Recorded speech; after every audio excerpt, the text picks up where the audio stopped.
Sanders on a 6-state winning streak, but he's still way behind in the delegate count. Hillary Clinton has nearly 1,300 pledged delegates, and that's delegates won from primaries and caucuses only, and she leads Bernie Sanders by 252 delegates in that regard.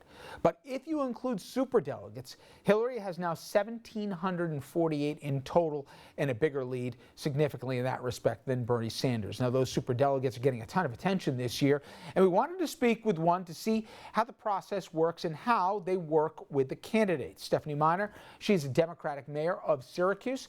She's a Hillary Clinton supporter and a superdelegate. Mayor, thank you for the time here, and I know it's been pretty exciting last week or so, certainly up in Syracuse, with 2 Final Fours to show for it. It sure has been. They've been just great teams to watch, and we're still on a high from it. There you go. All right. You've heard all the questions before as to nobody would have thought in April, with about a week and a half till New York's primary, that New York would have been relevant and that Hillary wouldn't have closed this thing out already.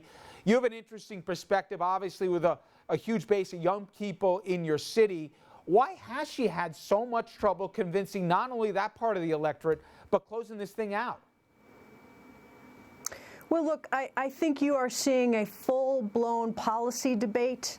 And, you know, over on the Republican side, they've been taking a lot of oxygen. And so there hasn't been, I think, enough attention put towards substance and policies. You know, Hillary was here last Friday with me. We had a full day, and the response was overwhelming. We came to the Varsity Restaurant up at the university campus for a surprise visit, and she was thronged by hundreds of students, and not one of them mentioned anything about Bernie Sanders. When we left the restaurant, there were hundreds of students who were waiting outside to cheer for her. We went to a rally that they had to close the doors, so there were at least 1,500 people at the rally. So from my having spent the day with her, I think she's in great shape up here. To that end, as I mentioned off the top, 6 straight states for Sanders, expected obviously to win Wyoming as well, getting into New York. I know she's up double digits right now, but we've certainly seen the lead predictably shrink.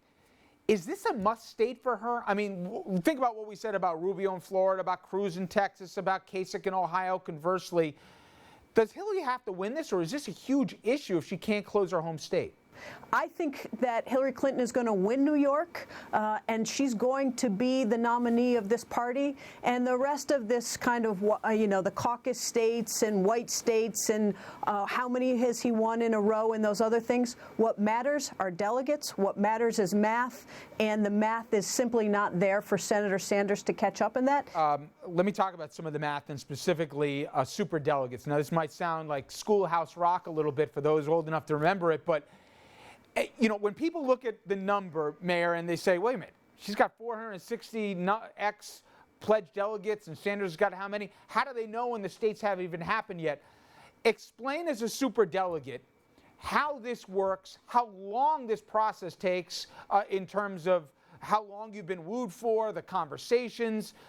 Pull the curtain back a little bit as to how you're pledged when New York hasn't even voted yet. So I am a superdelegate by virtue of the fact that 4 years ago I was a co-chair of the New York State Democratic Party. There are certain positions under the Democratic rules, elected positions, that if you hold those, you are a superdelegate. And the thinking really is along the lines of these are elected leaders who have had the ability to get elected and can steer the party and the conversation in the right direction. So when Hillary Clinton announced that she was running for president, I was proud to support her. I pledged that support by signing a letter early on. Although that pledge and that support, that could theoretically change. That's part of the ability that a superdelegate has, that you don't automatically have to be committed until a first vote. It's a good comparison between what's going on in the Republican Party. You're seeing there that a number of the leaders in the Republican Party are very fearful of what a Donald Trump at the top of the ticket would do to the down ballot races. One of the roles that superdelegates have is that we are implicitly thinking about what kind of person we want at the top of the ticket, the kind of issues that need to be resolved, the kind of discussion that needs to be had, but also, importantly, what are the down ballot effects going to be? And I can tell you that with both Senator Sanders and Hillary Clinton, I don't have any worries about the down ballot impact. I think that Hillary Clinton would be the best candidate and would have a really positive effect down ballot. I'll give you a hypothetical and tell me how this would or wouldn't change your mind. Let's say on the 19th, New York goes Sanders' way, and moreover, in Syracuse, they break heavy for Sanders. Would the results of the 19th and how New York, would that in any way change your mind, even if you have no less a strong opinion of Hillary's leadership capabilities? Would your opinion be swayed on how your area, let alone your state, voted on the 19th?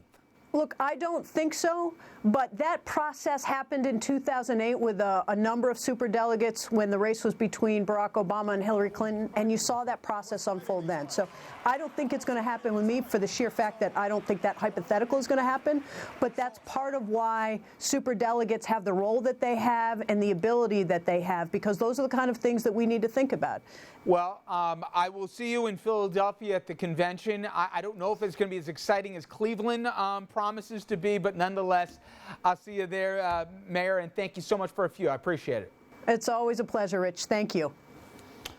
All right, let's bring it to panel. Speaking of Richard, another one, Richard Brodsky, former Democratic New York State Assemblyman, now a senior fellow at Demos and professor at NYU. Dominic Carter, political journalist and author, fresh off the Trump rally yesterday. We'll talk about that in a little bit. Mike Morey, managing director at SKD Knickerbocker, and Andrew Whitman, our senior political correspondent, who will have the joy of being in Cleveland for the convention. All right, Mike, should Clinton folks be worried about what's going to happen in about a week and a half? No. In fact, I think... You don't think so? No, I don't. I think if there was a moment in which, coming out of Wisconsin, there was some momentum from Bernie, he kind of blew it up a little bit over the last 24 hours. And what you're starting to see is I think a lot of people took great offense, even if they liked Bernie and sort of might have been leaning toward Bernie or weren't sure about Bernie. I mean, he just essentially gave the GOP a talking point for the fall, which is Hillary Clinton is not qualified to be president of the United States. Is that the bigger point, or the disaster I thought at the Daily News, whether it be on Israel, whether it be on what the Treasury can or can't do, what his plan or non-plan is for ISIS, which one sticks more? I don't think the Daily News editorial interview is actually going to affect him all that much. And the reason I say that is because the folks who are backing Bernie Sanders right now like the rhetoric. He gives them a sense of change that's coming there. As far as the issues and the details on how he's going to get things done, that really hasn't been part of his shtick anyway. So I don't think that's going to have a major impact. I think a bigger deal for him will be, as someone who's not even a member of the Democratic Party, in a state where she is the hometown girl, for him to come out and say that somehow she's not qualified to be president of the United States. I think that one's going to hurt, and I think he's making a mistake. He's making a mistake doubling down on it today. He's sort of half backing off, saying, well, it's sort of the media's fault, but then he doubled down on it as well and sort of accused her of actually saying the same thing about him, when the record shows, in fact, that never happened. Well, it's always our fault, Andrew, it's the media. But to that end, you think this is the new normal, that this thing's getting ugly, this idea that they all rally around and say kumbaya, and also, from what we've heard, every single time one of you guys that are at a Sanders event, the amount of people who say, I ain't voting for Hillary if Bernie isn't the nominee. Maybe that's just anger now, but you get a sense, especially with some of the youth voters, they actually mean it. Let me do the second point first. I think there's a lot of time after the primary process is over for the Democratic Party to coalesce, especially after Sanders endorses Clinton, assuming that Clinton winds up as the nominee. And so there's plenty of time to sort of heal those divides throughout all of this. I hope that this is sort of the high point of the rhetoric in the Democratic race, and I think it might be because this is really Bernie Sanders' last stand. He needs to win or have a really strong showing in New York to make the argument that he's stolen the momentum away from Hillary Clinton. Look, she can't even win, or she can't win convincingly in her home state. So once we get past this, I suspect he would tone it down to a certain degree.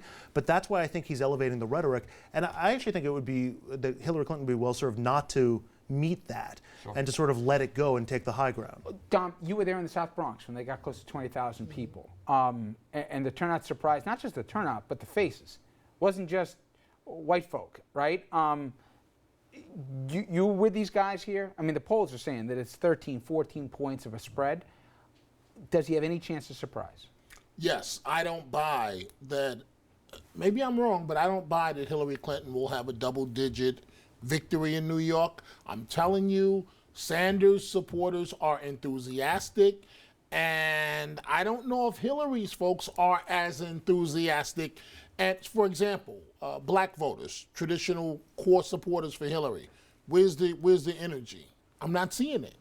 I'm just not seeing it. She's running to all the places in the community trying to energize folks.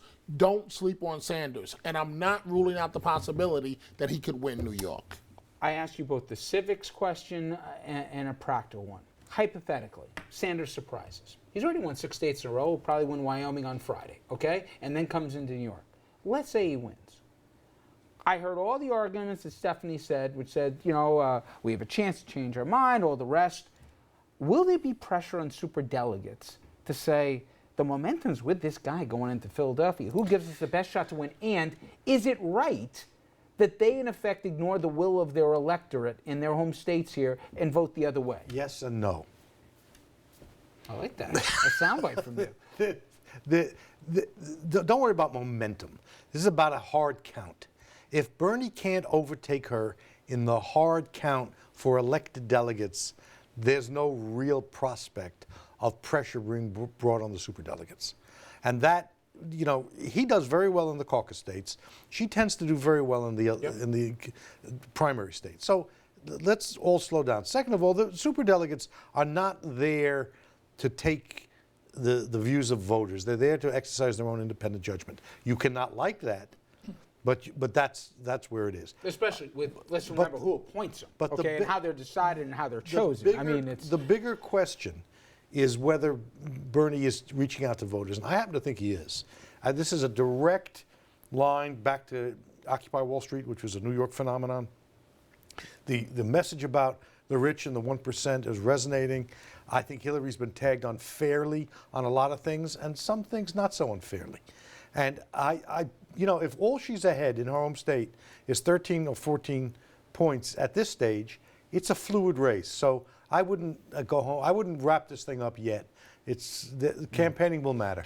I want to go back to one thing, though. So this notion that it's so divisive right now, and that Bernie Sanders supporters at the end of the day, a quarter of them, or this many of them, are not going to come home to Hillary Clinton. Let me give you a stat. In May of 2008, in the North Carolina Democratic primary, in all the exit polling, 45% of Hillary supporters in North Carolina said they would not back Barack Obama for the nomination. Barack Obama was the first Democrat to win North Carolina since 1976. So this notion, and I know that there's a lot of desire to talk about a story of how somehow Bernie Sanders supporters aren't going to come home to Hillary. Politics, right? It's just absolutely not true. all right. Cruz, certainly getting bruised. New Yorkers not exactly rolling out the red carpet for the Texas Senator. We're going to show you the special welcome he got in the Bronx. We'll also talk to Republican Congressman Chris Gibson about what he makes of his party's race for the White House.